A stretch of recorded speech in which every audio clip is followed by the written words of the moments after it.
बता दूं, क्योंकि माइक्रो हर कोई micro Sure. Needle technology already derma pen की यूज कर रहा है अपने क्लिनिक पे, एंड आई एम श्योर आप लोग हर डॉक्टर ये अपने क्लिनिक पे ये इक्विपमेंट रखता होगा। So basically micro needle derma pen क्या चीज है? It's a bunch of needles जिसके साथ हम मल्टीपल स्टेप्स देते हैं on different areas of the skin.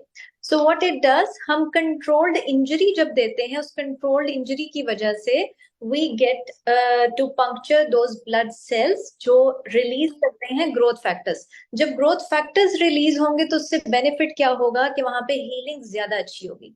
दूसरी इसके साथ हम क्या चीज करते हैं कि वहां पे एज एन एडेड बेनिफिट हमें कोलेजन इंडक्शन भी मिलती है। तो एंटी एजिंग इफेक्ट भी आता है, बट कोलेजन इंडक्शन इतनी ज्यादा नहीं होती जितनी हम बाकी टेक्नोलॉजी से वो एक्वायर कर सकते हैं। ये तो इसकी अच्छी बात होगी, लेकिन दूसरी हर चीज का पॉजिटिव है तो नेगेटिव पॉइंट भी होता है। तो नेगेटिव पॉइंट इसका क्या है जी, कि अगर हम ब्लड वेसल्स को पंक्चर करते हैं तो क्लोजर नहीं आता वहां पे। जब ब्लड वेसल्स का क्लोजर नहीं आता तो वहां पे ब्लीडिंग स्पॉट्स बन जाते हैं, या ब्रूजिंग आ जाती है, या डाउन टाइम और पेन बढ़ जाती है। सो ये तो हो गया डर्मापेन। दूसरी चीज आ जाती है रेडियो फ्रीक्वेंसी डिवाइस। अब रेडियो फ्रीक्वेंसी डिवाइस क्या है कि जिसके अंदर हम रेडियो वेव्स को यूज करते हैं to target different areas of the skin, जिसके अंदर हमें हीट की मदद से, जो कि रेडियो फ्रीक्वेंसी हीट होती है, वो कोलेजन स्टिमुलेशन देती है। अब जब कोलेजन स्टिमुलेशन होगी स्पेसिफिक एरियाज पे तो वो एंटी एजिंग इफेक्ट देगा। अब अगर हम इन दोनों टेक्नोलॉजीज को कंबाइन कर देंगे तो माइक्रो नीडलिंग के थ्रू हम तो ये बनता है माइक्रो नीडल आरएफ लेजर्स या माइक्रो नीडल आरएफ टेक्नोलॉजी। अब माइक्रोनीडल आरएफ टेक्नोलॉजी क्या है कि ये जो मल्टीपल नीडल्स होती हैं जो कि स्किन को जब वो पेनिट्रेट करती हैं, तो इन्हीं नीडल्स के थ्रू हम रेडियो फ्रीक्वेंसी की हीट को डिलीवर कराते हैं with in the layers of skin. इसका बेनिफिट क्या होता है कि हमें दो चीजें मिलती हैं। एक तो हम सेल्स को रप्चर करते हैं, ब्लड सेल्स रप्चर होंगे, ग्रोथ फैक्टर रिलीज होगा और हीलिंग होगी।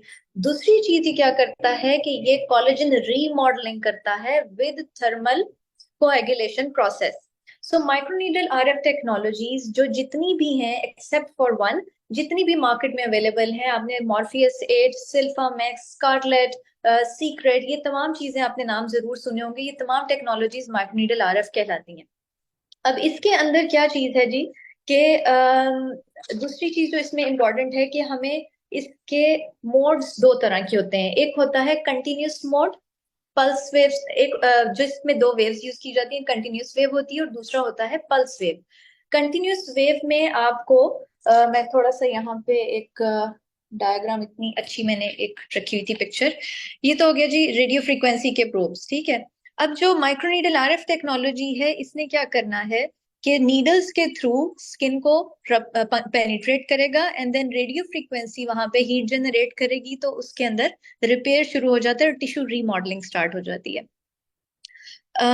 अब दो चीजें हैं, एक है जी पल्स वेव मोड और दूसरा है कंटिन्यूस वेव मोड।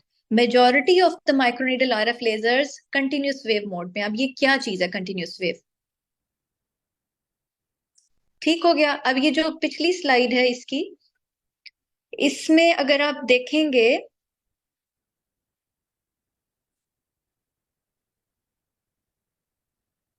तो ये कॉन्स्टेंटली एक कंप्लीट वेव जा रही है जो पल्स वेव कहलाती है। अब जब लॉन्ग पल्स आ रही है और दूसरे में मल्टीपल शॉर्ट पल्सेस आ रही हैं तो इसको हम पल्स मोड कहते हैं और इसको कंटिन्यूस वेव मोड कहते हैं। सो होता इसके अंदर क्या है कि जब हम कंटिन्यूस वेव देते हैं स्किन की लेयर्स के अंदर with the help of microneedle RF lasers, तो उस कांस्टेंट उस तमाम टाइम के दौरान हीट वेव्स स्किन के अंदर पेनिट्रेट करती हैं।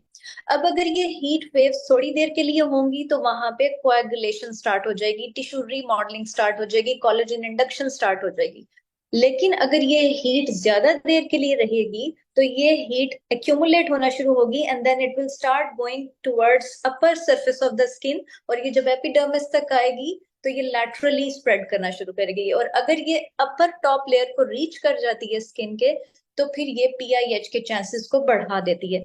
इसलिए कंटिन्यूस वेव्स वाली जो लेजर्स होती हैं ये डार्क स्किन टाइप के लिए सूटेबल नहीं होती, क्योंकि इसके अंदर पीआईएच के चांसेस ज्यादा होते हैं। लेकिन जो पल्स वेव मोड की लेजर्स हैं उसके अंदर हमें मल्टीपल शॉट्स आते हैं हीट के, जो हम रेडियो फ्रीक्वेंसी के थ्रू दे रहे होते हैं, नीडल्स आपकी स्किन के अंदर होती हैं, लेकिन चूंकि शॉर्ट पल्स होती हैं, शॉर्ट पल्स इतनी शॉर्ट होती है कि 30 मिली सेकेंड्स, 60 मिली सेकेंड्स, 90 मिली सेकेंड्स, इस तरह से ये अपनी रेडिएशंस को ड्रॉप करती हैं स्किन की लेयर्स के अंदर, तो उससे बर्न के चांसेस या हीट अक्यूमुलेशन के चांसेस नहीं आते। वाइल अगर हम कंटिन्यूस वेव्स की बात करें तो उसके अंदर constantly aggressive quantity of heat generate होती है, जो स्किन को डैमेज दे सकती है, कोलैटरल डैमेज के थ्रू भी और पीआईएच के थ्रू भी ये डैमेज दे देती है। लेकिन अगर हम शॉर्ट पल्स को भी बढ़ा देंगे, उसका टाइम ड्यूरेशन बढ़ा देंगे, तो वो भी पीआईएच के चांसेस होते हैं। सो ये दो पल्स वेव्स का कॉन्सेप्ट एक तो मुझे यहाँ पे आपको क्लियर करना था, किसी को नहीं समझ आया तो प्लीज अपना हैंड रेज कर दीजिएगा, हम इसको रिपीट कर लेंगे। सो एक हो गया कंटिन्यूस वेव कि अगर वो 3 सेकंड काम कर रही है तो 3 के 3 सेकंड वो एनर्जी को डिलीवर करेगी, हीट को डिलीवर करेगी within the layer of skin. Skin के अंदर वो हीट accumulate होती है and then it will start progressing towards upward to the top layer of skin, and then laterally वो स्प्रेड करके सारी स्किन को वो कोएगुलेशन डैमेज या थर्मल डैमेज करती है, जिसकी वजह से इंटेंसिव कोलेजन प्रोडक्शन होती है। लेकिन अगर हम शॉर्ट पल्स पे जाएंगे तो वो सेगमेंट्स में हमें स्किन के अंदर हीट को स्प्रेड करेगी। सो बेसिकली गेम किस चीज की इसके अंदर होती है? पल्स ड्यूरेशन की। अगर आप पल्स ड्यूरेशन को कंट्रोल्ड रखेंगे तो आपकी स्किन के ऊपर बर्न के चांसेस नहीं आते हैं। लेकिन अगर पल्स ड्यूरेशन आपका बहुत ज्यादा होगा तो फिर आपकी स्किन के अंदर पीआईएच के चांसेस, बर्न के चांसेस ज्यादा हो जाते हैं। अब एक डायग्राम और है जिसको मैं दिखाना चाहूंगी आप लोगों को, कि यहाँ पे आप देख रहे होंगे, इसको जरा इग्नोर कर दें। ये कोएगुलेशन का प्रोसेस है सारा, जो कंडक्शन टाइम पे डिपेंड कर रहा है, पल्स ड्यूरेशन पे डिपेंड कर रहा है। सो यहाँ पे पल्स ड्यूरेशन हमारा कम है, नीडल स्किन के अंदर गई, यहाँ पे एनर्जी डिलीवर की और बाहर आ गई। एनर्जी यहीं से डिसिपेट होके क्लियर हो जाती है और थर्मल कोएगुलेशन का प्रोसेस होगा, कोलेजन इंडक्शन होगी और स्किन हीलिंग और रिपेयर में चली जाएगी। लेकिन जैसे जैसे हम पल्स ड्यूरेशन इंक्रीज करते जाएंगे, ये हीट एनर्जी स्किन की टॉप लेयर की तरफ ट्रेवल करना शुरू कर देती है, और जब ये टॉप लेयर की तरफ ट्रेवल करती है तो ये बर्न के चांसेस को बढ़ा देती है। So pulse duration is very important. जब भी आप माइक्रोनीडल आरएफ लेजर कर रहे हो, always keep it short according to your patient's condition, इसको सिलेक्शन दें, क्योंकि अगर आप पल्स ड्यूरेशन को रखेंगे शॉर्ट तो पीआईएच के चांसेस कम होते हैं। अब दूसरी चीज आ जाती है कि अगर आपको ये हिस्टोपैथोलॉजी की स्लाइड नजर आ रही हो क्लियरली, तो जब भी हम नीडल को पेनिट्रेट कराते हैं स्किन के अंदर, तो डिस्टल से प्रॉक्सिमल डायरेक्शन में हमारी हीट स्प्रेड करती है। और अगर हम टाइम को इसमें नोट करें, कंडक्शन टाइम जो है, इसके थ्रू हमारा डैमेज स्किन के ऊपर बढ़ना शुरू हो जाता है। सो अगर यहाँ पे आप देखिए 1 सेकेंड है, 2 सेकेंड, 3 सेकेंड, 4 एंड 5 सेकेंड्स के ऊपर जाके ये कंप्लीट टॉप लेयर तक स्किन को डैमेज दे रहा है, वाइल इन पिक्चर्स के अंदर आपको ये डैमेज नजर नहीं आ रहा। सो ये तो था थोड़ा सा उसके बारे में, continuous wave and pulse wave. अब हम थोड़ा सा बात करते हैं जो है जी इसकी नीडल्स। नीडल्स हर लेजर के साथ दो तरह की आती हैं। कई मैन्युफैक्चरर्स सिर्फ नॉन इंसुलेटेड नीडल्स बनाते हैं और कई manufacturers insulated and non insulated दोनों अपनी मशीनों के लिए नीडल्स बनाते हैं। अब ये क्या चीज है? अब ये अगर लेट्स सपोज नीडल है, non insulated and insulated needles दो तरह की ही होती हैं। आपको मैं दिखा देती हूँ इस तरह का। आपको इसके साथ नीडल के टिप्स आते हैं, जिसके अंदर से जब आप मशीन के साथ अटैच करते हैं तो नीडल्स बाहर की तरफ आती हैं। ये गोल्ड प्लेटेड भी होती हैं और नॉन गोल्ड प्लेटेड फॉर्म में भी आती हैं। इंसुलेटेड नॉन इंसुलेटेड दोनों तरह की आती हैं। इनमें डिफरेंस क्या है? जब आप इंसुलेटेड नीडल की बात करते हैं तो इंसुलेटेड नीडल के ऊपर सारा कवर चढ़ा हुआ होता है जो अपनी हीट को निकलने नहीं देता, लेकिन लोअर पोर्शन के ऊपर वहां पे कवर नहीं होता। ये पोर्शन इसका नॉन इंसुलेटेड होता है, और जब आप नॉन इंसुलेटेड पोर्शन को स्किन की लेयर के अंदर लेके जाते हैं, अपना बटन क्लिक करते हैं लेजर अपने प्रोब का, तो वो हीट उस जगह पे जाके डिलीवर करता है और वो बाहर आ जाता है। इसका फायदा क्या है? कि ये लोकलाइज जगह के ऊपर हीट को डिलीवर कर रहा है, लेकिन इसका नुकसान क्या है कि जब ये बाहर आ रहा है तो ये ब्लड वेसल को क्लोज नहीं कर रहा, क्योंकि ब्लड वेसल्स तो ऊपर के लेवल पे लाया कर रही हैं। सो जब ब्लड वेसल के अंदर कोआगुलेशन नहीं होगी, ब्लड वेसल्स बंद नहीं होंगी, जिसकी वजह से चांसेस ऑफ इन्फेक्शन या ब्रूजिंग या ब्लीडिंग के चांसेस बढ़ जाते हैं और डाउन टाइम और पेन बढ़ जाता है।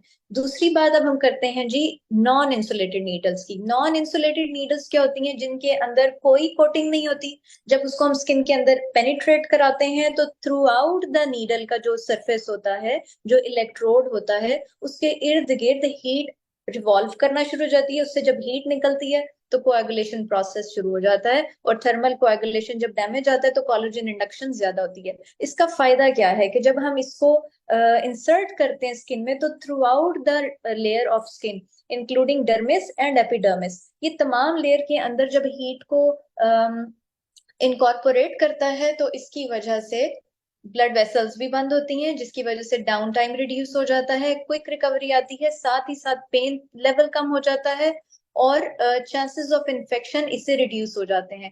कोलेजन इंडक्शन इसमें ज्यादा क्यों होती है as compare to insulated needles, ये मैं आपसे से एंड पे पूछूंगी। ये मुझे इसका आपने जरूर जवाब देना है। अब थोड़ा सा मैं इसकी एक पिक्चर आपको दिखा दूं जो insulated and non insulated needles हैं हमारी। जैसे मैंने आपको भी बताया है कि जी हम अगर नॉन इंसुलेटेड नीडल की बात करें तो ये तमाम पोर्शन, सॉरी इंसुलेटेड नीडल की, माइक्रो नीडल आरएफ के साथ सिर्फ ये दो नीडल्स ही आती हैं। एक ये इंसुलेटेड नीडल्स है, ये सारा कवर्ड एरिया है, लेकिन दिस पोर्शन जो नीचे वाला सिर्फ एरिया है ये अनकवर्ड है, इसके इर्द गिर्द कोई कोटिंग नहीं है। So this non insulated part जो है यही सिर्फ अपनी जगह पे एनर्जी डिलीवर करेगा, जबकि इस पूरे पोर्शन में कोई एनर्जी डिलीवर नहीं होती। लेकिन अगर हम नॉन इंसुलेटेड नीडल की बात कर रहे हैं तो ये तमाम पोर्शन अनकोटेड है, इसके ऊपर कोई कोटिंग नहीं है, तो जितनी ये लेयर्स के अंदर जाएगी ये तमाम स्किन की लेयर्स को डैमेज देती है, जो कि आपको इस डायग्राम के थ्रू समझ आ रहा होगा। दूसरी चीज इसके अंदर जो इम्पोर्टेंट है जी कि हमने थर्मल कंडक्शन क्या चीज है, ये तमाम वो पॉइंट्स हैं जिसको अगर आप समझ लेंगे तो आपकी माइक्रोनीडल आरएफ टेक्नोलॉजी के ऊपर ग्रिप बहुत स्ट्रांग हो जाएगी। सो थर्मल कंडक्शंस जो होती हैं कि हमने थर्मल होता है टेम्परेचर, और उसको कंडक्ट कराने के लिए जो हमने सारा प्रोटोकॉल करना है इस लेजर के थ्रू, ये बेसिकली वो चीजें। सो कुछ होती हैं जी सिलेक्टिव कंडक्शंस के, किसी स्पेसिफिक एरिया के ऊपर ही हमने एनर्जी डिलीवर करनी है, हमें बाकी एरियाज के ऊपर एनर्जी नहीं चाहिए, that is selective thermal conduction. लेकिन जो नॉन सिलेक्टिव होती है वो इर्द गिर्द के तमाम एरियाज को साथ इफेक्ट करती है, जिसकी वजह से डैमेज बढ़ सकता है। लेकिन उसका फायदा क्या होता है कि कोलेजन इंडक्शन बहुत ज्यादा होती है। जब हमें लिफ्टिंग करनी है, रिजुविनेट करना है, टाइटनिंग देनी है, तो उसके अंदर हमें कोलेजन इंडक्शन चाहिए। लेकिन जब हमें ब्लड वेसल्स को ट्रीट करना है, हमें टेलेंजेक्टेसियास को ट्रीट करना है, हमें मेलाज्मा को ट्रीट करना है, हमें जो भी ब्लड वेसल्स की एब्नॉर्मेलिटी है, रोजेशिया, एक्नी, एनीथिंग जिसके अंदर रेड स्कार्स आ रहे हैं, रेड स्ट्रेच मार्क्स आ रहे हैं, तो उसके अंदर हमें सिर्फ ब्लड वेसल्स को ही हिट करना होता है, जो कि सिलेक्टिव एरिया को टारगेट करती है। सो इसकी भी एक पिक्चर है जो मैं आपको दिखा देती हूँ।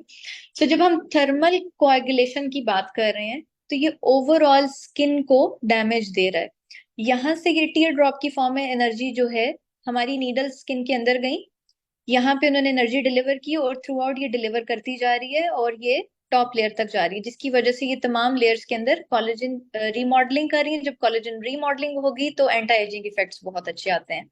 सो ये है नॉन सिलेक्टिव, मतलब किसी खास जगह को टारगेट करके ये सिलेक्शन से नहीं कर रहा, ये थ्रू आउट द एरिया के अंदर हीट को जनरेट कर रहा है और कोलेजन स्टिमुलेशन कर रहा है। लेकिन अगर हमें चाहिए जी बहुत स्पेसिफिक जगह के ऊपर कोएगुलेशन, कि हमें basement membrane, normally blood vessels के जो मिलाजमा बड़ा कॉमन देखने में आता है इशू, वो कहाँ पे हमें देखने में आता है जी बेसमेंट मेम्ब्रेन की टॉप लेयर में, जो कि पेपिलरी डर्मिस है। वो क्यों मिलाजमा होता है? बेसमेंट मेम्ब्रेन वीक हो जाती है या फिर पेपिलरी डर्मिस के अंदर ब्लड वेसल्स ओपन हो जाती हैं। सो इसके अंदर हमें चाहिए जी सिलेक्टिव थर्मल कोएगुलेशन, जिसके अंदर हमें मल्टीपल शॉर्ट पल्सेस मिलती हैं। हमने स्किन के अंदर अपनी नीडल्स को पेट्स कराया, लेकिन साथ ही साथ यहाँ पे हम शॉर्ट पल्सेस, बहुत छोटे छोटे ड्यूरेशन के लिए पल्सेस को दे रहे हैं, जो हमारी ब्लड वेसल्स को सिर्फ कोएगुलेट कर रही हैं और इलेक्ट्रोड के गिर्द ही सिर्फ हमारी एनर्जी डिलीवर हो रही है, जबकि बाकी किसी एरिया में ये स्प्रेड नहीं कर रही। लेकिन जब हम उसकी बात करते हैं थर्मल कोएगुलेशन की, जो कि नॉन सिलेक्टिव है, तो ये थ्रू आउट द एरिया को सारा कोएगुलेट करेगा। अब इसके अंदर डिफरेंस क्या है दोनों चीजों में? हमें मेजॉरिटी ऑफ द लेजर्स, जितनी भी माइक्रोनीडल आरएफ लेजर्स हैं, इन सब के अंदर लॉन्ग पल्स, जो कि कंटिन्यूस पल्स मोड होता है, लॉन्ग पल्स टेक्नोलॉजी होती है। सो इस तरह की लेजर्स हीट को ज्यादा ट्रांसफर करती हैं with in the layers of skin, जो कि स्टार्ट होता है 200 मिली सेकेंड से। कुछ लेजर्स 160 मिली सेकेंड से भी स्टार्ट होती हैं, लेकिन ये है कि जब इतनी हीट आप अपनी स्किन के अंदर डिलीवर करेंगे तो आपको मेलाज्मा का रीबाउंड या रिकरेंसेस देखने में ज्यादा इश्यूज आते हैं। सो कई लोग आते हैं, आप लोगों को डेफिनेटली भी पहले CO2 का या पीको लेजर क्यू स्विच का पिछले सेशन में डॉक्टर नीलम ने बड़ा अच्छा एनडीएफ के बारे में बताया। तो जब भी हीट वाली लेजर्स होती हैं, तो ये हीट वाली लेजर्स को हम मेलाज्मा वाले पेशेंट्स में क्यों नहीं रिकमेंड करते, क्योंकि जो हीट वाले इश्यूज होते हैं ये मेलाज्मा को एग्रेवेट कर देते हैं। सो मेलाज्मा जब भी किसी पेशेंट में हो तो कोई भी हीट ज्यादा रखने वाली स्ट्रेंथ को हम यूज नहीं करेंगे। इसी तरह से जो लॉन्ग पल्स के जो इसके अंदर मोड आता है, जो कि हर लेजर में है, उसके अंदर हीट चूंकि ज्यादा होती है, इसीलिए हमें रिबाउंड भी ज्यादा आ सकता है मेलाज्मा का, और रिकरेंसेस भी ज्यादा होती हैं। टेम्परेरीली डेफिनेटली ये अच्छे रिजल्ट्स दे सकती है, but still later later in life ये इसको इंक्रीज कर सकता है। सो ये तो सारा इसके बारे में था जी, जो इसकी टेक्नोलॉजी है। सो हमेशा पल्स ड्यूरेशन पे फोकस रखना है कि आपका पल्स ड्यूरेशन जितना मिनिमम हो सके उतना रखें, लेकिन जहां पे आपको ज्यादा कोलेजन इंडक्शन चाहिए वहां पे आप पल्स ड्यूरेशन को बढ़ा सकते हैं। जब आप पल्स ड्यूरेशन को बढ़ाएं तो उसमें एक सेफ्टी टिप यहाँ पे दे दूंगी कि आपने साथ साथ आइसिंग करनी है, ताकि आपका एरिया सारा कूल डाउन होता जाए। अगर आपके पास कोई ऐसी मशीन है जो कूल एयर देती है साथ पेशेंट को, बेशक वो यूज कर सकते हैं आप। दूसरी चीज जो है, इसके अंदर आप नीडल कौन सा यूज कर रहे हैं। नीडल हमेशा नॉन इंसुलेटेड प्रेफर करें, क्योंकि वो बहुत ज्यादा कोलेजन इंडक्शन देता है। जब ज्यादा कोलेजन इंडक्शन होगी तो आपका पेशेंट खुश होगा, क्योंकि उसको रिजल्ट्स पहले सेशन के बाद ही आना शुरू हो जाएंगे। तीसरी चीज जो है, इसके अंदर सिलेक्टिव और नॉन सिलेक्टिव थर्मल कोएगुलेशन चीज है। तो ये तीन चीजें इसके अंदर इंपॉर्टेंट है। नॉर्मली जो लेजर्स हैं वो तमाम टेक्नोलॉजी पे बेस करती हैं कंटिन्यूस लॉन्ग पल्स वेव के ऊपर, लेकिन जो सिल्फा मैक्स है वो वाहिद लेजर है जो दोनों पल्स मोड्स के ऊपर काम करती है, जिसके अंदर शॉर्ट पल्स भी है और लॉन्ग पल्स भी है। अब लॉन्ग पल्स का मोड हम उसमें तब यूज करते हैं जब हमें कोलेजन इंडक्शन देनी हो, रीमॉडलिंग करनी हो, एंटी एजिंग इफेक्ट्स देने हो, लिफ्टिंग टाइटनिंग देनी हो, स्कैल्प की टाइटनिंग देनी हो। लेकिन जब हमने रोजेशिया, आपकी जो एक्टिव एक्नी है, इन चीजों को ट्रीट करना है, मेलाज्मा को करना है, तो फिर हम उसमें शॉर्ट पल्स को यूज करते हैं। इंडिकेशंस क्या है? मल्टीपल इंडिकेशन है। Skin lifting, tightening, body lifting, body tightening, skin brightening, skin toning, scalp lifting आप कर सकते हैं, हाइपर हाइड्रोसिस का ट्रीटमेंट आप कर सकते हैं, जो स्मोकर लाइंस आ जाती हैं लोगों के, उसको ट्रीट कर सकते हैं, डबल चिन को ट्रीट कर सकते हैं। किसी का माइग्रेटेड फिलर है या ग्रेनुलोमा बन गया है आफ्टर फिलर या थ्रेड, आप उसको डिसॉल्व कर सकते हैं। साइरिंगोमास बड़ा कॉमनली देखने में आता है लोगों में, आप उसको ट्रीट कर सकते हैं। सो बहुत सारी इंडिकेशंस हैं, स्ट्रेच मार्क्स हैं, मल्टीपल तरह के नेवल्स हैं, रिंकल्स हैं, ये तमाम चीजें से ट्रीट हो सकती हैं। थोड़ा सा आपको मैं अब नीडल के बारे में बता दूं कि अच्छा, अब मेरे पास ये दो मशीन्स हैं माइक्रो नीडल आरएफ की।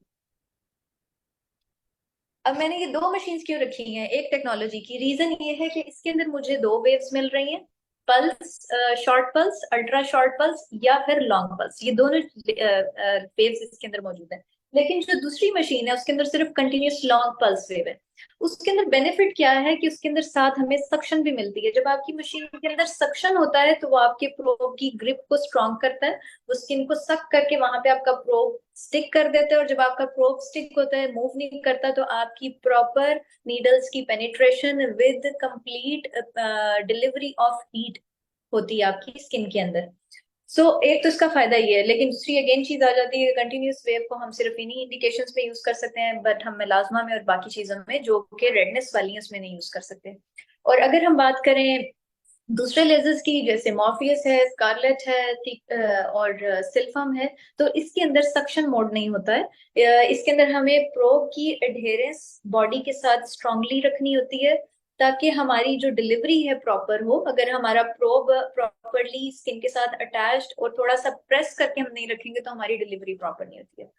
इसके लिए जो नीडल्स होती हैं, जो सिल्फा मैक्स की हैं, वो इस तरह की होती हैं नीडल्स, और जो दूसरी मशीन है वो सीक्रेट मशीन है, उसकी नीडल्स इस तरह की होती हैं।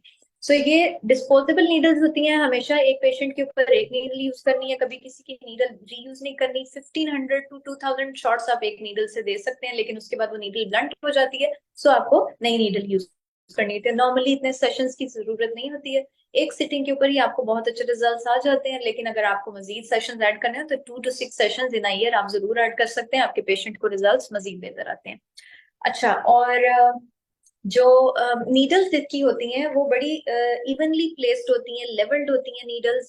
जब ये इसके अंदर से निकल रही होती हैं तो तमाम एक सिमेट्री में लाई कर रही होती है, ताकि हमें कंट्रोल्ड और equally levelled penetration of needles मिले, जिसकी वजह से हमारे रिजल्ट्स इवन आते हैं। लेकिन अगर नीडल्स आपको अनइवन मिल रही है तो कभी भी वो नीडल को यूज ना करें, बिकॉज ये आपको रिजल्ट्स ठीक नहीं देगी।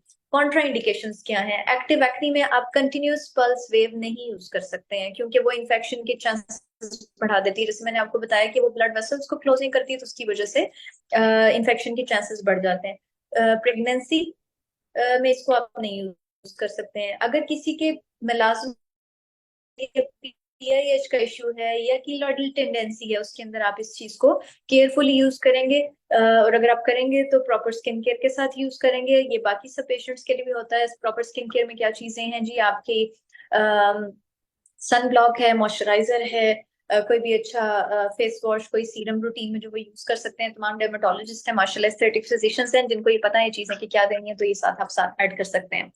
अब कोई क्वेश्चन है तो आप जरूर शेयर करें, क्योंकि ये थोड़ा सा मैंने कोशिश की थी, क्योंकि बड़ा डिफिकल्ट है microneedle RF. It took me so much time कि मैं इसको समझ सकूं। मुझे बड़े महीने लगे इसको कंप्लीट इस पे ग्रिप लेने में। लेकिन जिस वक्त आपको इसकी समझ आ जाएगी, इसकी मेन 3 चीजों की, तो आप कोई भी माइक्रोनीडल लेजर उठा लें, आप उससे कोई भी प्रोसीजर कर सकते हैं। सो अगर किसी का कोई क्वेश्चन है तो प्लीज आप जरूर पूछें। Thank you doctor Sania for wonderful presentation. Questions आए हुए हैं। When to decide which needles to use in which patient? अच्छा, जो हमारे पास ना दो तरह की नीडल्स है, जैसे मैंने बताया, non insulated and insulated. Preferable कौन सी है? प्रेफरेबल नॉन इंसुलेटेड है। नॉन इंसुलेटेड क्यों है? कि वो तमाम नीडल का जो इलेक्ट्रोड निकल के स्किन में जा रहा है, वो तमाम thick layer of the skin, epidermis, dermis, उसके अंदर कोलेजन इंडक्शन को स्टार्ट कर देगा जब हम रेडियो फ्रीक्वेंसी को डिलीवर करेंगे। जब रेडियो फ्रीक्वेंसी डिलीवर होगी, हीट डिलीवर होगी, तो वहां पे कोएगुलेशन स्टार्ट हो जाएगी। और जब हम उस नीडल को आउट करेंगे तो वो ब्लड वेसल्स को भी क्लोज कर देगी। जब ब्लड वेसल्स क्लोज होंगी तो चांसेस ऑफ इन्फेक्शन कम हो जाते हैं। तो हमें दो बेनिफिट्स मिल रहे हैं, कि डाउन टाइम हमारा रिड्यूस हो रहा है, जल्दी रिकवरी हो रही है, जल्दी हीलिंग हो रही है। दूसरी चीज, लॉट्स ऑफ कोलेजन प्रोडक्शन हो रही है, तो उसकी वजह से हमारी रीमॉडलिंग, रीजनरेशन, रीजुविनेशन बहुत अच्छी आ रही है। सो जब भी आप अपने वेंडर से, किसी से भी आप लेते हैं, आप उनसे पूछें कि आप मुझे कौन सी नीडल दे रहे हैं, नॉन इंसुलेटेड या इंसुलेटेड, कवर के बगैर वाली या कवर वाली। अगर कवर के बगैर वाली है, दैट इज नॉन इंसुलेटेड। ये मैं इजी समझाने के लिए सिर्फ कह रही हूँ कि नॉन इंसुलेटेड अगर नीडल है तो वो आपको ज्यादा अच्छे रिजल्ट देगी as compare to insulated needles. अच्छा जी। दूसरा क्वेश्चन है, do all machines have options of using insulated and non-insulated needles? बिल्कुल ऐसा है ऑप्शन, आपके वेंडर्स आपको प्रोवाइड कर सकते हैं, लेकिन सिल्फामेक्स की जो कंपनी है ये स्पेसिफिकली नॉन इंसुलेटेड नीडल्स को ही मैन्युफैक्चर करती है, इंसुलेटेड नीडल्स मैन्युफैक्चर नहीं करती। डिफरेंस क्या है इन दोनों में? कि इंसुलेटेड नीडल्स थोड़ी थिक होती हैं, लेकिन इसके अंदर हमें डाउन टाइम ज्यादा आता है, तो ये प्रेफरेबल नीडल नहीं होती। नॉन इंसुलेटेड नीडल प्रेफरेबल होती है, और मेजोरिटी ऑफ द कंपनीज इसी को ही प्रेफर करती हैं। अच्छा जी, नेक्स्ट क्वेश्चन है, how many sessions of microneedling RF and how frequently we need it? अगर आपने प्रॉपर एनर्जी डिलीवर कर दी है और आपने प्रॉपरली ट्रीटमेंट दे दिया पेशेंट को, तो trust me, after 1 session your patient will see visible difference in visible results, और विद इन डेज ही आता है।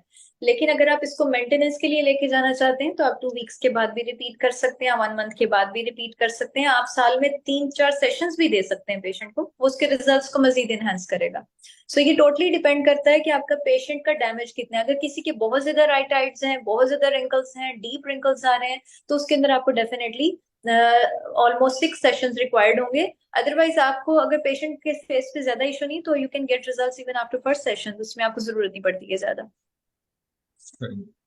नेक्स्ट क्वेश्चन है, radio frequency is not laser. Sartaj Shahzad है हमारे सारे।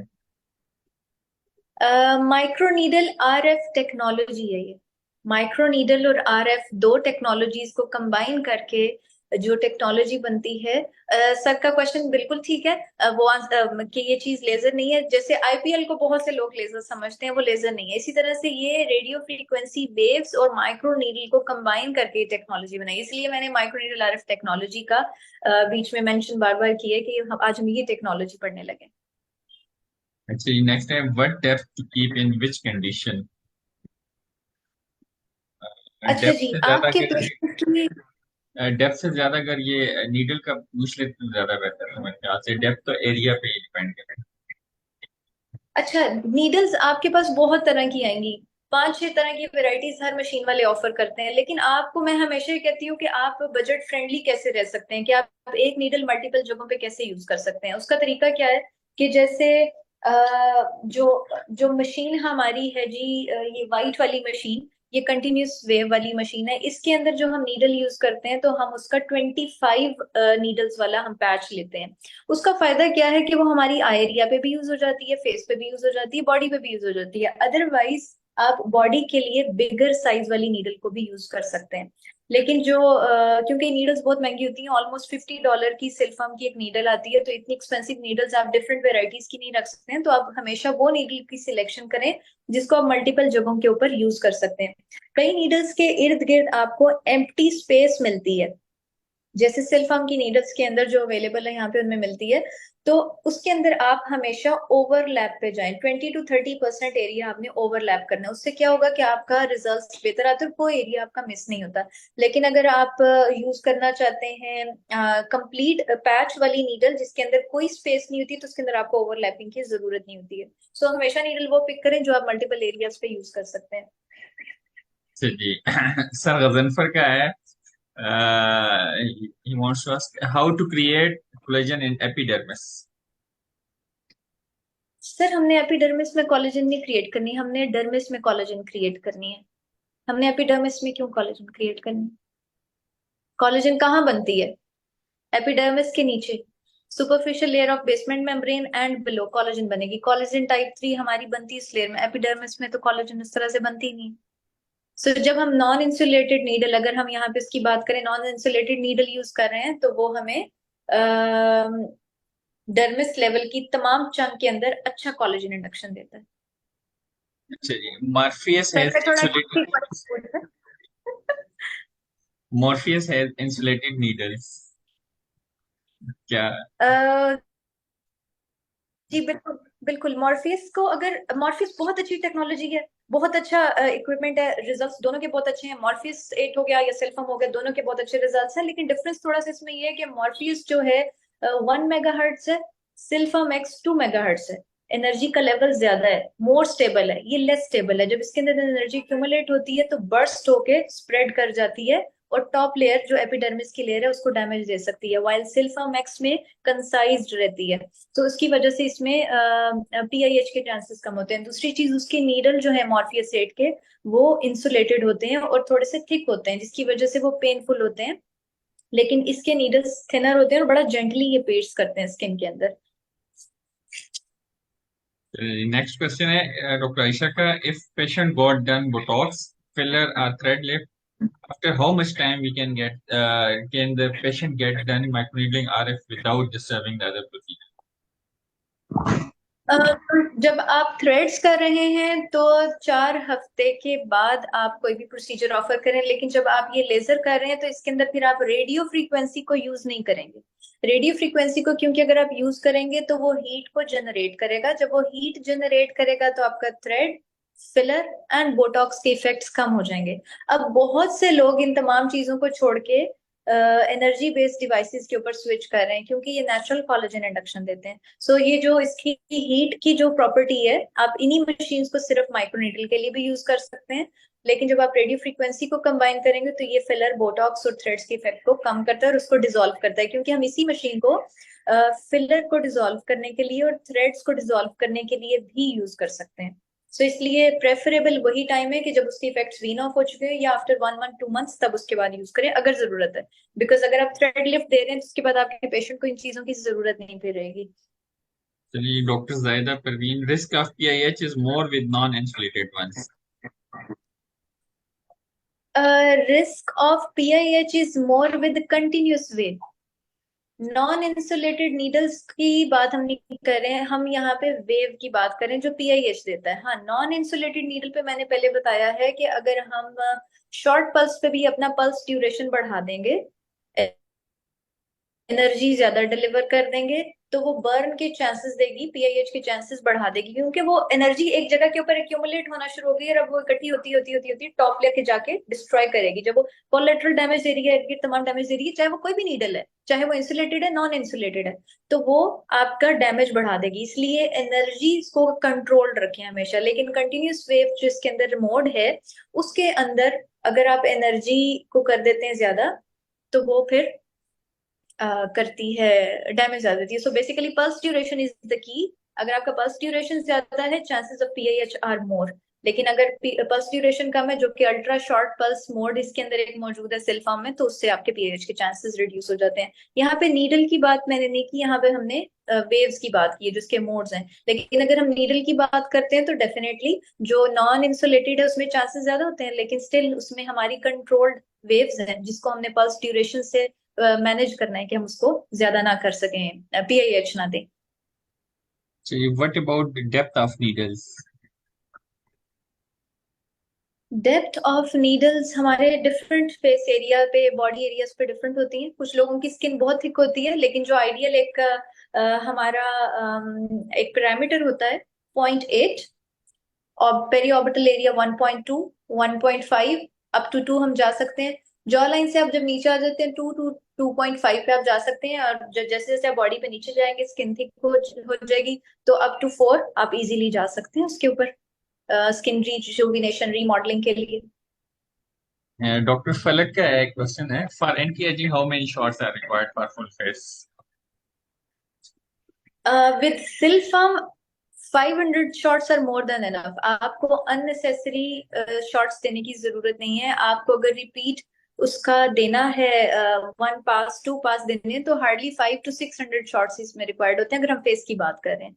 तो इसके अंदर मोर देन एनफ है, 500 to 600 शॉट्स, इससे ज्यादा की जरूरत नहीं होती है, क्योंकि अगर आप मल्टीपल टाइम्स उसको पासिस देंगे फुल फेस पे, तो वो स्किन के ऊपर डैमेज भी दे सकता है। Is it painful? If yes, then we use which numbing method to use? Numbing? अच्छा, जो इसके अंदर अल्ट्रा शॉर्ट पल्स मोड है, दैट इज कम्प्लीटली पेनलेस। अगर उसमें हम एनेस्थीसिया नहीं लगाते हैं पेशेंट को, तो हम उसके बगैर यूज कर सकते हैं, क्योंकि बड़ी टाइनी नीडल्स उसके अंदर हमें यूज करनी होती है। 0.3 मिलीमीटर की डेप्थ है, जो कि पेनलेस होता है बिल्कुल। But that's for melasma, rosacea, acne, उन चीजों के लिए हम यूज करते हैं, सेंसिटिविटी के लिए, टेलेंजिक्टेसियास के लिए। लेकिन अगर हमें रीमॉडलिंग करनी है, तो 40 to 45 मिनट्स पहले आपने पेशेंट को प्रॉपर नमिंग जेल लगा के रखनी है। स्टिल अगर आपका पेशेंट पेन फील कर रहा है, तो आपने उसको नर्व ब्लॉक लगा सकते हैं, जिसके अंदर आप सुप्राऑर्बिटल नर्व ब्लॉक हो गया, आप उसको साथ साथ नर्व ब्लॉक दे दें बेशक, तो उसका कोई हर्ज नहीं है इसके अंदर। अच्छा, डॉक्टर आयशा रिजवान का है, how can we compare results of microneedling with dermapen to that of RF microneedling? अच्छा, डर्मा पेन के अंदर सिर्फ एक टेक्नोलॉजी है, नीडल्स है सिर्फ। नीडल्स ने इंजरी दी, ब्लड सेल्स को डैमेज किया, ग्रोथ फैक्टर्स निकले और हीलिंग हो गई, थोड़ा सा कोलेजन प्रोड्यूस हुआ। लेकिन जो रेडियो फ्रीक्वेंसी होती है वो कोलेजन ज्यादा बनाती है। अब अगर हम इन दोनों को कंबाइन कर रहे हैं, तो इसके अंदर micro needle with radio frequency है। ये टेक्नोलॉजी में साथ रेडियो फ्रीक्वेंसी आ रही है, 8 to 10 टाइम्स मोर कोलेजन बन रहा है as compare to conventional dermapen micro needle.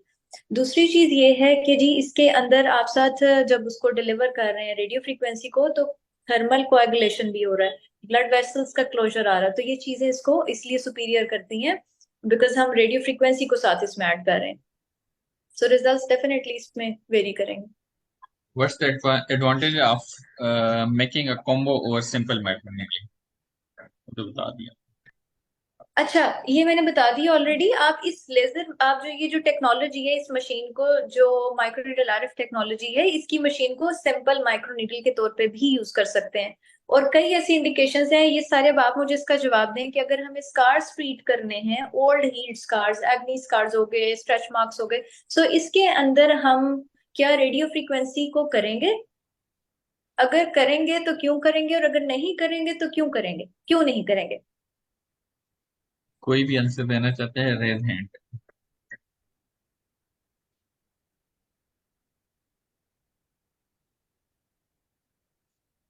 अच्छा, एक क्वेश्चन डॉक्टर सुहेल ने लिखा हुआ है, what is best with microneedle RF, with PRP और something else alone microneedle RF? Totally your choice, आप अपना बजट देखें, पेशेंट का बजट देखें। मैं एक्सोसोम्स भी कंबाइन करती हूँ, जब मैं फुल फेस पे पेशेंट को करती हूँ माइक्रोनीडल आरएफ, मैं एक्सोसोम्स भी कर देती हूँ, बाज दफा पीआरपी करती हूँ, बाज दफा उसके अंदर हम स्किन ब्राइटनिंग सीरम्स को ऐड कर देते हैं, हाइलुरोनिक एसिड सीरम्स को ऐड कर सकते हैं। जब आप इसके बाद वो चीजें अप्लाई कराएंगे तो पेनिट्रेशन टू गुड हो जाती है और आपके रिजल्ट्स बहुत अच्छे आते हैं। चलिए, doctor ramen Fatima can will you demonstrated on machine what optimum energy will be given? हाँ, मशीन ऑन करके दिखा दिए अगर आप कर सकते हैं please। मैं मशीन ऑन करके दिखा देती हूँ। अच्छा, डॉक्टर सना अदील ने लिखा है it will have fibrosis too much, so I guess no. Absolutely correct. अच्छा, अब यही चीज कॉन्सेप्ट ये था, अल्हम्दुलिल्लाह आपको डिलीवर प्रॉपरली हो गया है। इसका मतलब ये है क्योंकि अगर आप रेडियो फ्रीक्वेंसी को एक्टिव कर देंगे, हीट की वजह से ज्यादा फाइब्रोसिस होगा, ज्यादा कोलेजन डैमेज आएगा, सॉरी कोलेजन प्रोडक्शन होगा, जिसकी वजह से दोबारा वहां पे स्कार बन सकते हैं। तो उन इन दोज केसेस हम रेडियो फ्रीक्वेंसी को बंद करके सिर्फ माइक्रोनीडल मोड इसका यूज करेंगे। अब मैं मशीन को ऑन करने लगी हूँ। अच्छा मैडम, आप मशीन ऑन कर दें, लेकिन किसी का कोई क्वेश्चन हो तो अनम्यूट कर सकते हैं, खुद ही आप कर लें, बाकी डायरेक्ट पूछ सकते हैं। डॉक्टर सुहेल, आप कर सकते हैं प्लीज। मैं इसको सिर्फ हमको एक्टिव करने लगी हूँ, ऑन करने लगी हूँ अभी। जी इसमें डॉक्टर एक सजाद, वो मैंने क्वेश्चन पूछे हुए हैं, एक दो क्वेश्चन थे। वो क्वेश्चन ये थे कि डॉक्टर सनिया ने कहा कि ये ब्लड सेल को रप्चर भी करती है, तो मेरे ख्याल में तो ब्लड सेल बहुत ही स्मॉल साइज होते हैं। नीडल से कैसे रप्चर होते हैं? क्या वो हीट से रप्चर होते हैं या कि ट्रामा से रप्चर होते हैं? क्योंकि वो तो मेरे ख्याल में माइक्रोन में उनका साइज होता है आरबीसीज का, और नीडल तो बिल्कुल मिलीमीटर में या नैनोमीटर में होंगी। एक ये चीज है, बिल्कुल। और एक ये मैंने पूछा हुआ है कि फर्क करें कि मेरे पास डर्मा पेन है, मैं डर्मा पेन के साथ माइक्रो नीडलिंग की, और मेरे पास एक सेपरेट जो है ना वो है रेडियो फ्रीक्वेंसी है। तो क्या मैं डर्मा पेन करके उसके बाद उसका रेडियो फ्रीक्वेंसी बाद में सेपरेटली कर सकता हूँ? ठीक है, वो एडवांटेज तो नहीं होंगे जो नीडल के अंदर रेडियो फ्रीक्वेंसी जाके अंदर डीप जाके उसको पहुंचाती है रेडियो फ्रीक्वेंसी, लेकिन क्या ये पॉसिबल है? ऐसा किया जा सकता है? कंबाइन कर सकते हैं हम दो सेपरेट चीजों को अलग करके माइक्रो नीडलिंग विद आरएफ बन सकती है ये? अच्छा, ये इतना अच्छा क्वेश्चन है, मैंने इसलिए इसको पहले हाईलाइट नहीं किया कि शायद कोई मुझसे क्वेश्चन करे, और बहुत अच्छा डॉक्टर सुहेल आपने क्वेश्चन किए। हम इन दोनों टेक्नोलॉजीज को अलग अलग मेरे क्लिनिक पे मौजूद हैं, लेकिन यूज करने का एज सच फायदा हमें नहीं होता। हाँ, अगर हम सेपरेटली यूज कर रहे हैं थोड़ा बहुत जरूर इसमें बेनिफिट है, लेकिन चूंकि हम नीडल्स को पेनिट्रेट करा के उस डीपर लेवल के ऊपर हम वहां पे लोकलाइज एरिया के ऊपर रेडियो फ्रीक्वेंसी डिलीवर कर रहे हैं। जब हम दूसरी रेडियो फ्रीक्वेंसी प्रोब्स को यूज करते हैं तो वो सुपरफिशियल एरिया को टारगेट करता है, लेकिन जब हम नीडल्स के थ्रू उसको पियर्स कराते हैं स्किन के अंदर तो उसके डिफरेंसेस कोलेजन प्रोडक्शन की अमाउंट बहुत ज्यादा हो जाती है। तो इसलिए रिजल्ट्स वेरी करते हैं। दूसरी चीज जो आपने डर्मा पेन की बात की, इसकी एक मैंने स्लाइड भी रखी हुई थी। जैसे ये स्किन स्ट्रक्चर है सारा, और टॉप लेयर पे हमें ब्लड वेसल्स ये तमाम नजर आ रही हैं। सो जब हम ट्रॉमा दे रहे हैं तो हम ब्लड वेसल्स को भी पंक्चर करें, जो टाइनी ब्लड वेसल्स हैं, कैपिलरीज हैं, ये तमाम जो हैं छोटी छोटी सी।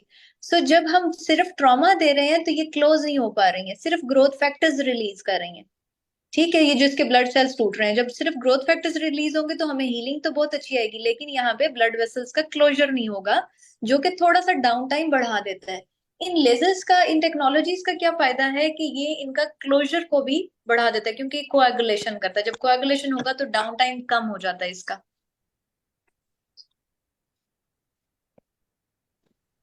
हाँ, अच्छा जी, डॉक्टर सो सनिया, एक सवाल मेरा है कि मतलब आफ्टर प्रोसीजर अक्सर पेशेंट्स को बहुत ज्यादा रेडनेस हो जाती है, तो क्या हम जो है माइल्ड स्टेरॉइड यूज कर सकते हैं इसके बाद? मैं नॉर्मली नहीं देती हूँ माइल्ड स्टीरॉइड्स, क्योंकि स्टीरॉइड से थोड़ी सी मेरी पर्सनल एप्रीहेंशन ये है कि हम सिंपल मॉइस्चराइजर सनब्लॉक क्यों ना रिकमेंड करें। अगर किसी को रेडनेस आ रही है तो आप एंटी इन्फ्लेमेटरी साथ ऐड कर दें फॉर अ डे और टू। नॉर्मली जो माइक्रोनीडल के बाद रेडनेस आती है 12 से 24 घंटे में ठीक हो जाती है। स्टिल बहुत सेफ साइड पे आप रहना चाहते हैं तो आप एक गोली सुबह शाम एंटी इन्फ्लेमेटरी कोई सी भी पेशेंट को अपने रिकमेंड कर दें, तो वो उसके लिए ज्यादा ठीक। बेहतर है। Instead of giving them steroid, just moisturiser sunblock, no steroids. अच्छा डॉक्टर सनिया, एक और सवाल ये कि अगर एंटायर एजिंग के लिए हम यूज कर रहे हैं तो कंटिन्यूस पे ही करें या ऑल्टरनेट पे जाएं वेव फिर पल्स हम में? कंटिन्यू पे करेंगे। हमें ठीक है। एंटी एजिंग में ज्यादा कोलेजन चाहिए, कोलेजन ठीक है। रीमॉडलिंग चाहिए। हमें कोलेजन चाहिए तो हम फिर उसमें continuous wave, continuous 2 second, continuous 3 second के लिए हम हीट को डिलीवर कराएंगे। जब वो हीट हम डिलीवर कराएंगे तो उस हीट ने ज्यादा कोलेजन बनाना है। हमें उसमें अल्ट्रा शॉर्ट पल्स नहीं चाहिए, हमें उसमें ठीक है। कंटिन्यूस वेव चाहिए। तो इसी तरह से सिल्फम के अंदर ये 2 मोड्स आते हैं। एक कंटिन्यूस वेव्स का है जिसके अंदर different areas of the body है, हेड है, फेस, इसके अंदर, क्योंकि इसको हम उसके अकॉर्डिंगली यूज कर सकते हैं। 160, 200, इस तरीके से 300, इसमें सारे मिली सेकेंड्स के अंदर इसके वो फॉल करते हैं। इसकी जो एनर्जी की डिलीवरी है, जो कि pulse, ultra short pulse waves हैं, वो ये वाले इसके मोड्स हैं।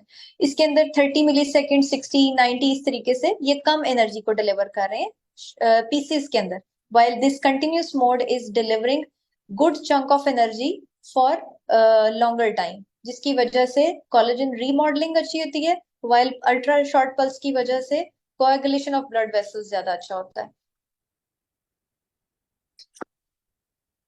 अच्छा, अब इसको हम हैंडल कैसे करते हैं, इसकी डिस्पोजेबल टिप्स होती हैं। मैं आप लोगों के लिए खोलने लगी हूँ अपने दिल के ऊपर पत्थर रख के, क्योंकि बहुत महंगी नीडल है।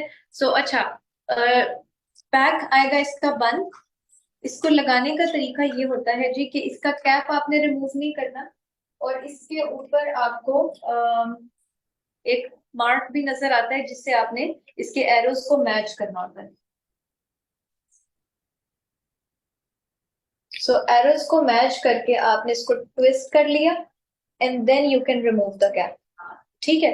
अब इसको अगर हम सेट कर लेते हैं, फॉर एग्जांपल हम कर रहे हैं जी फेस की रीमॉडलिंग, तो हम CW2 मोड को सिलेक्ट करते हैं।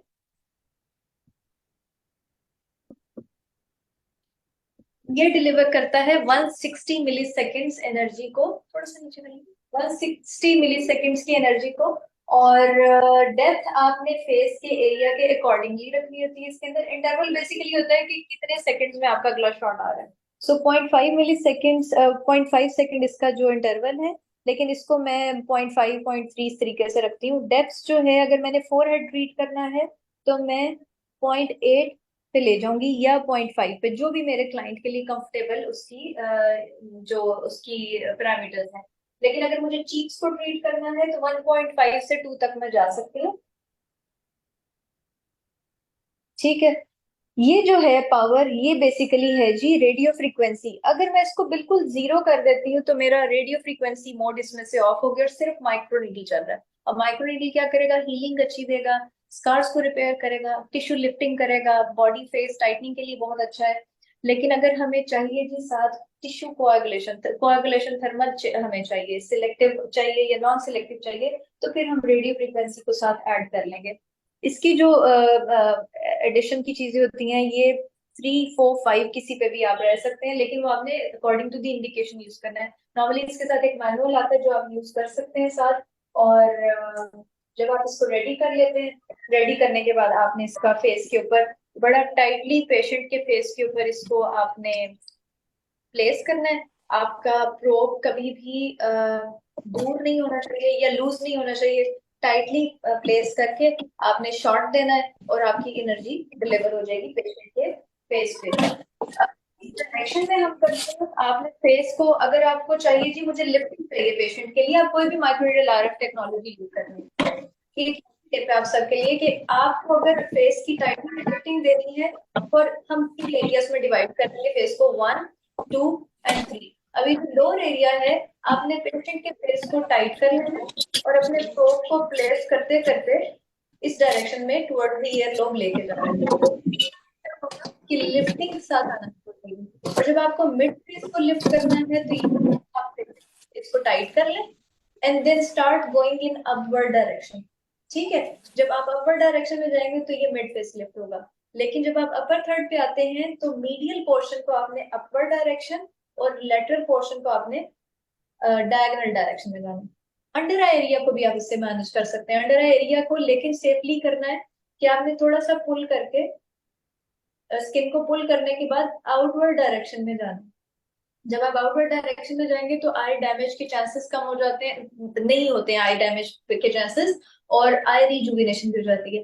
इस लेजर की ब्यूटी ये है कि विदाउट एनी शील्ड आप अपर आईलिड के लिए यूज कर सकते हैं, लेकिन बाकी माइक्रोनीडल आरएफ लेजर्स के अंदर चूंकि कंटिन्यूस वेव होता है, बहुत ज्यादा हीट होता है, तो उसके अंदर फिर हम उसमें टॉप लेयर पे नहीं जा सकते हैं। तो थोड़ा सा इसके अंदर ये इसका एडेड बेनिफिट आ जाता है। कोई क्वेश्चन और है तो पूछ लें। और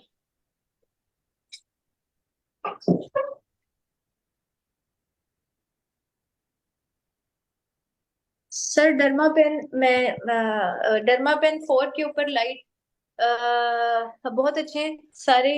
बेसिकली कोलेजन इंडक्शन ही दे रहे हैं और स्टिमुलेशन दे रहे हैं, हीलिंग दे रहे हैं।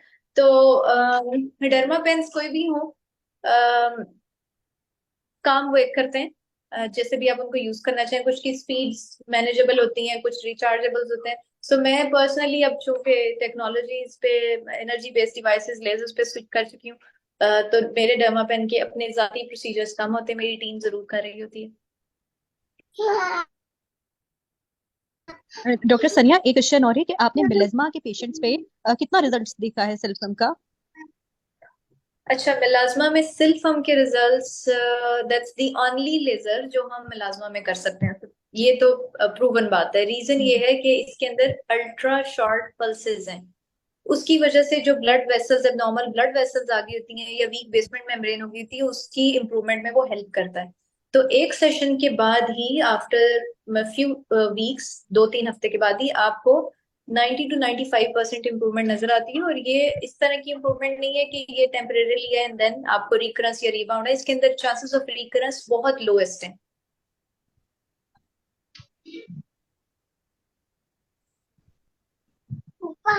अच्छा, पीडीआरएन बेसिकली कहाँ यूज किया जाता था? जो डायबिटिक अल्सर्स फुट पे जो लोगों के बनते थे उसमें इंजेक्ट किया जाता था, या नॉन हीलिंग अल्सर्स के लिए यूज किया जाता था। जब भी आप अपने स्टैटिक्स प्रोसीजर्स में पीडीआरएन को फेस पे स्प्रेड करते हैं या मीजोस की करते हैं, इंजेक्ट करते हैं, तो वो बहुत अच्छा एक एंटी एजिंग और रिपेयरिंग इफेक्ट देता है, बड़ी क्विक हीलिंग देता है पेशेंट्स को।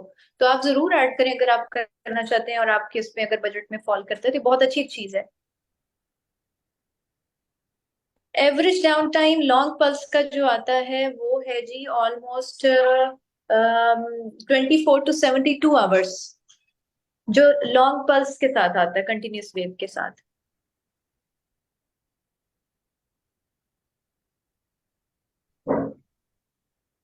कोई क्वेश्चन मिस तो नहीं हो गया? हाँ, कोई किसी का कोई क्वेश्चन हो या फिर कोई ऐड करना चाह रहे हैं तो प्लीज।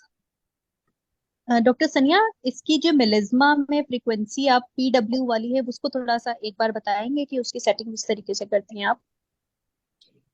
अच्छा, उसकी सेटिंग्स क्या होती हैं? उसकी सेटिंग्स होती हैं जी PW2 मोड पे। PW2 मोड के ऊपर हमें 40 मिली सेकेंड्स का पल्स ड्यूरेशन मिल रहा है। हमारा जो वेव पैटर्न बन रहा है वो ब्रॉड बन रहा है, शॉर्ट पल्सेस नहीं दे रहा, वो उसको थोड़ा सा टाइम के साथ दे रहा है, बहुत क्विक पल्सेस नहीं दे रहा। तो 40 मिली सेकेंड्स के हमें पल्सेस मिलते हैं, जो मेलाज्मा के लिए हम यूज करते हैं। दूसरी चीज ये है कि हमें 3.3 मिलीमीटर की डेप्थ पे 300 माइक्रोमीटर का जो लेवल है, जो कि बेसमेंट में ब्रेन का वो लेवल फॉल करता है, जिसपे नॉर्मल ब्लड वेसल्स होती हैं, ये उसी को ही जाके टारगेट करता है। जब उसी को टारगेट करता है तो उसमें रिकवरी जो है मेलाज्मा में बहुत अच्छी आती है। ठीक है, thank you so much doctor Sania. Most welcome. Are Chinese machine worth buying for microneedle R? Absolutely. आप ये हमेशा कभी भी ये ना कहें कि ये चाइनीज मशीन है, ये अमेरिकन है, ये चीज मैटर नहीं करती है। हमेशा जो उस मशीन को यूज करने वाला है, जो टेक्नोलॉजी को यूज करने वाला बंदा है, वो मैटर करता है। अगर आपको मशीन की टेक्नोलॉजी की ग्रिप स्ट्रांग है तो आप कोई सी भी दुनिया की मशीन उठा लें, आप बहुत अच्छी यूज करेंगे। लेकिन डेफिनेटली क्वालिटी मैटर करती है। चाइनीज मशीन्स में CE approved, FDA approved machines आती हैं, आप वो लें, ज्यादा बेहतर है। Because CE approved machines European standard के अकॉर्डिंगली होती हैं, वो वहां पे यूज की जा सकती हैं। एफडीए अप्रूव्ड अमेरिकन रिलेटेड होता है, सो ये चीजें ज्यादा बेहतर होती हैं इंस्टेड ऑफ गोइंग फॉर सब स्टैंडर्ड मशीन्स। डॉक्टर सोहेल, आप तो पूछ लें। आप अनम्यूट कर दें माइक को। अच्छा डॉक्टर सनिया, क्योंकि काफी सारे पार्टिसिपेंट्स हैं, कुछ न्यू भी हैं, मैं भी न्यू ही हूँ। अगर आपको मार्केट का थोड़ा सा आइडिया है कि इनकी मशीन्स की रेंज क्या है, कितने से लेके कितने तक, जैसे वो यूएस वाली कितने की हैं, चाइनीज क्या है, अगर आपको कोई आइडिया है तो इस पे थोड़ी सी लाइट अगर दे दें तो ये लोगों के लिए, मेरे लिए भी और सबके लिए भी अच्छा होगा। बिल्कुल। अच्छा, बिल्कुल डॉक्टर सुहेल, इसमें बड़े लोगों की हेल्प हो जाएगी आपके इस क्वेश्चन से। जो चाइनीज मशीन्स होती हैं वो 5-6 लाख से स्टार्ट होती हैं, जो किसी भी चीज के अप्रूवल के साथ नहीं होती हैं। लेकिन जैसे जैसे उसमें अप्रूवल्स मिलते हैं, क्योंकि सेफ्टी प्रोफाइल्स ऐड हो जाते हैं उसके अंदर, तो थोड़ी सी प्राइसेस बढ़ना शुरू हो जाती हैं। सो 4-5 लाख से लेके 1.5 करोड़ तक की इसकी प्राइसेस हैं। अब जो 1.5 करोड़ की मशीनें हैं, 1 करोड़ 40 लाख, 1 करोड़ 20 लाख, 90 लाख, 80 लाख, ये तमाम चीजें वो हैं जो जो अमेरिकन ये स्टैंडर्ड पे आती हैं, एफडीए अप्रूव्ड है। अब जैसे सिल्फा में it's an FDA approved machine. तो ये इस रेंज में फॉल करती हैं तमाम। चाइनीज स्टार्ट होती हैं 5 से 6 आई थिंक लाख से स्टार्ट होती हैं, and then they go up to 1 lakh, 1 crore 40 lakh, जो अमेरिकन है। सिल्फम की क्या प्राइस अच्छा है ये मैडम? जो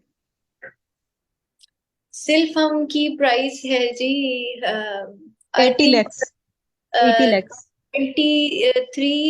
23,000 US डॉलर्स है, 22,800 US डॉलर्स, इस तरह से है ये। लेकिन अच्छा मैंने डॉक्टर इसीलिए आपको सनिया, कहा कि इसकी जो टिप है वो $50 की है, $50 की इसकी एक सिर्फ टिप आती है। तो ये आप लोगों के लिए गिफ्ट था जी पढ़ाने में। डॉक्टर सोनिया, ये जो आर्म के ऊपर कट मार्क्स के स्कार बने होते हैं, बाज यंग फीमेल पेशेंट या मेल पेशेंट जो CO2 किया जाता है जिनके लिए, तो अगर इसका इफेक्ट कैसा है उनके लिए, ये भी काम करता है उनके लिए या नहीं, अच्छा है या नहीं? बिल्कुल करता है, ये ओपन पोर्स पे भी काम करता है। ये new scars, old heal scars जो वाइट हो चुके होते हैं, रेडिश जो स्ट्रेच मार्क्स होते हैं जो फ्रेश होते हैं, और जो स्ट्राया एल्बा जो वाइट हो चुके होते हैं, ये सब पे काम करता है।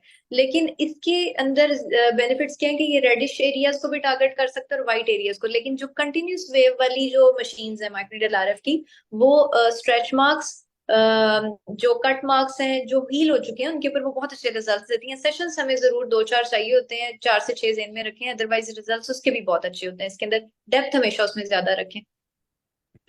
और डबल चिन और क्या कहते हैं, ये अगर हम रेडियो फ्रीक्वेंसी को हाईफू के साथ इसको कंपेयर करें, इसकी लिफ्टिंग इफेक्ट को, तो टाइटनिंग इफेक्ट को, और डबल चिन के ऊपर इसका कितना कितना इफेक्ट है? मैं अगर अपना पर्सनल एक्सपीरियंस शेयर करूं तो तमाम मशीनों के रिजल्ट्स अच्छे हैं, लेकिन इसके सिल्फाम के रिजल्ट्स मैंने 1 सेशन में देखे हैं लोगों के, और बड़े क्विक देखे हैं। हाइफू में भी रिजल्ट्स बहुत अच्छे आते हैं। सिंपल रेडियो फ्रीक्वेंसी अगर हम करेंगे तो उसमें हमें सेशन ज्यादा चाहिए होते हैं। हर महीने एक सेशन पेशेंट को दें for 3 to 4 months, and then उसको मेंटेनेंस के लिए 6-8 महीने पे रखें, क्योंकि वो कम कोलेजन बनाता है as compare to HIFU and microneedle RF technology. तो इसलिए अगर हम देखें कि अगर डबल चिन पे हमें क्विक चाहिए, रिजल्ट अच्छा चाहिए, स्ट्रॉन्ग चाहिए, तो microneedle RF with stronger radio frequency is a good option, क्योंकि वो ज्यादा अच्छा वहां पे फैट को डिसॉल्व करता है। Then other option is HIFU, वो भी जिसके अंदर ठीक है।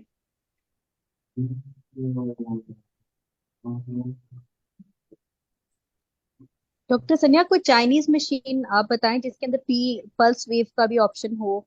अभी तक कोई है सल्फम के अलावा? नहीं, Sylfirm is the only laser machine जिसके अंदर पल्स वेव मोड है। इसके अलावा कोई भी जो टेक्नोलॉजी मार्केट में अवेलेबल है उसके अंदर ये मोड अवेलेबल नहीं है।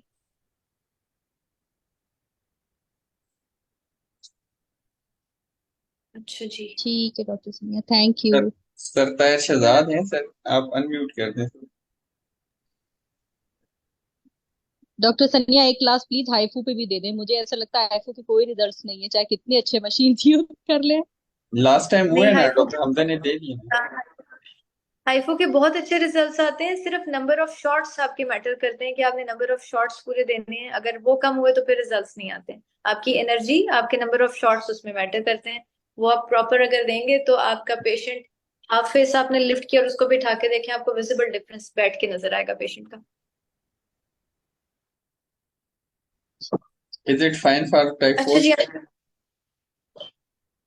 कंटिन्यूस वेव के अंदर ये इशू है कि वो डार्कर स्किन टाइप के अंदर PIH दे सकता है।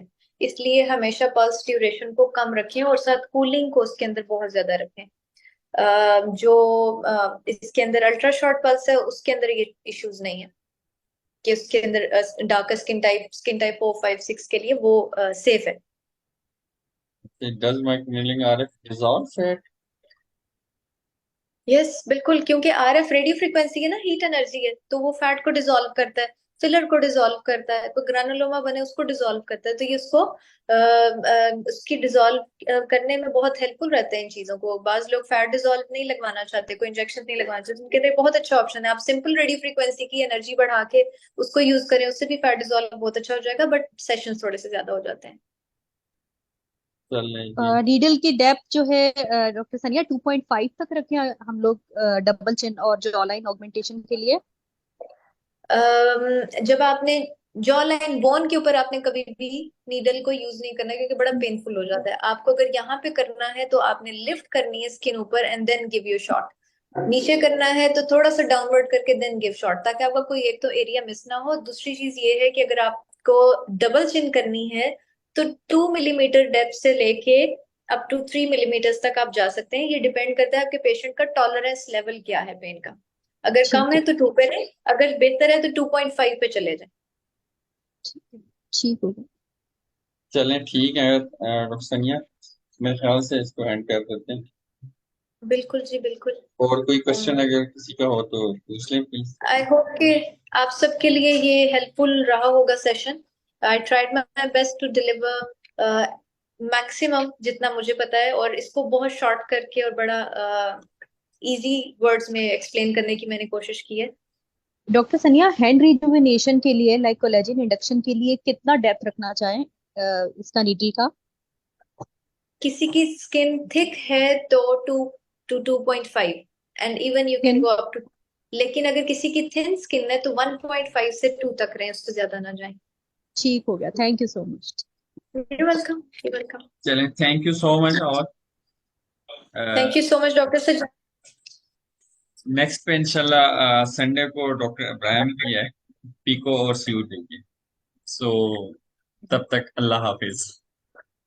अल्लाह हाफिज, अपना बहुत ख्याल अल्लाह रखिएगा सब। हाफिज। अल्लाह thank you so much doctor Sania, thank you doctor Sajjad, You're thank you. welcome. You're welcome. Thank you so अल्लाह मच और हाफिज। अल्लाह हाफिज। हाफिज। Thank you very much.